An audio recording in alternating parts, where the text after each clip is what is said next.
In this video, you'll see me show you the different watercolor techniques that are possible. So first you start with a flat wash. That's when we're just making the paint really nice and smooth. Very little water, very little paint. This works really well with a flat brush. I'm using a round brush here. And to get rid of those little pesky bubbles of water, you just clean off your brush kind of in between applications. The next technique we're going to use is the graded wash. This is really nice for if you want to make something like a sky or the water where something's kind of darker going to lighter. Graded comes from gradation or like a gradient. So I first apply a really dark amount of watercolor, and then as I pull it out to the right, you can also make this go from like top to bottom. It's going to get lighter as it stretches out. So as I do this, I'm kind of wiping off my brush onto my paper towel, and I'm pulling the dark watercolor to the right to kind of spread, and it gets thinner as it goes to the either right or the bottom. So you see it just making a gradient, dark to light. I'm adding a little bit more water to my brush into the right area, and then sometimes I also pat it with a paper towel. The next technique is called wet on wet, and I use two different colors for this. I like a light color and a dark color just so it's more dramatic. You have to be pretty quick with this, and you use a lot of paint, a lot of water on your brush, and as soon as you put the first color down, go grab a second color that's wet, and I just kind of tap the colors in. So you can use this for any sort of technique you want to. This one is called dry brush, and how we're going to do this one is we start with a colorful background, and we're going to let it completely dry. So the first step is just putting an application of some watercolor down, and we're going to let it completely dry, and we'll come back to it. The next thing we're going to use is called glaze. That's when we're going to start with a few different colors. Here I used red, green, and blue.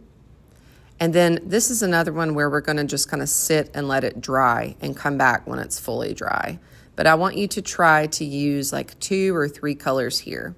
What's going to happen is we're going to let it completely dry, and then when it is dry, we're going to go over it with one color on each of the colors. So like the color yellow, we'll put it on top of all of those and see how it looks as they layer. We're going to come back to crayon resist, but for lift out with a brush, there are 2 ways you can lift out. One's with a brush.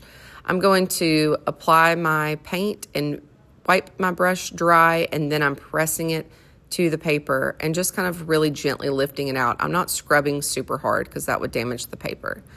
The next one is lift out with paper towel. It's kind of what it says. I hold my paper towel really deliberately. I kind of put it on the end of my finger like I'm pointing with it, and I press it down. And again, I'm not scrubbing the paper. I'm just being really gentle.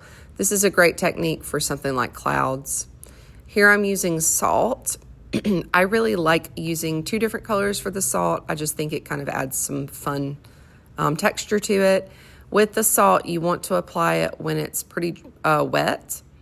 You see me kind of trying to get rid of the excess of paint. I kind of added a lot, and I was worried it would spill over, so I'm lifting out a little bit.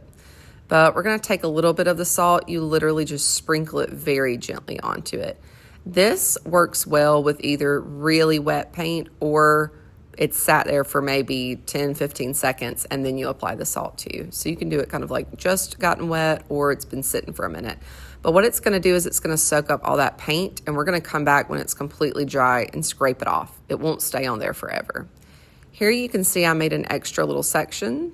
So this will have happened before we do this together. But as I was working, I really wanted to just kind of add this one in, the rubbing alcohol step. Thought it was cool.